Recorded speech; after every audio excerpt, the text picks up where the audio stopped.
many people experience anxiety and low mood, but how can someone tell the difference between normal stress and something that may need a bit more support? Yeah, absolutely. So stress is an interesting one because stress isn't a bad thing No. as a concept. And in fact, there's a specialist will differentiate between two types of stress. You've got stress, which is good stress, and that's the kind of stress that we need. It motivates us, get up in the morning, helps us to grow and develop. And then you've got distress, which is ultimately the kind of the negative or the more challenging stress. And that's where you can get into difficulties is if there's prolonged exposure to distress, or there's no kind of break in between episodes of stress to help you recover.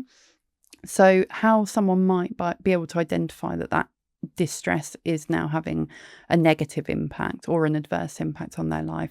So it's things like if it's there constantly, if it's impacting on your daily life, if it's having an effect on your sleep and your eating, all of those things, that's when you might start to look at it and think, actually, this is something that I need to address now.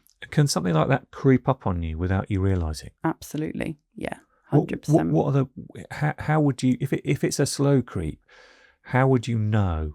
Are there things that you can test, like blood pressure and heart rate, and what would I be doing to try and maybe do a quick sense check of my own journey in that regard? Yeah, absolutely. Very good question. So they say that stress is a bit like sand, it creeps out somehow. So it could be biologically. So in moments of kind of acute stress, then yeah, your blood pressure is going to be raised, your heart rate is going to be raised because you've gone into that kind of fight or flight mode. Yeah.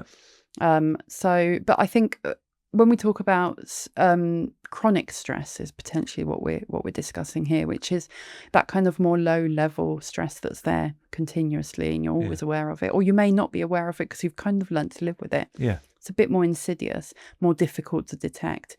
So I think probably the best way to identify or give yourself the tools to be able to identify that insidious stress is by being really self-aware in the first place. Yeah. And you can achieve that by monitoring your mental well-being in the same way. So you mentioned earlier about, you track your sleep on your watch. Yeah. You might track your daily movement, your steps. Do the same with your mental health. So track your feelings. You can do mental health check-ins. There's various, different apps that you can access. Yeah, absolutely. Brilliant.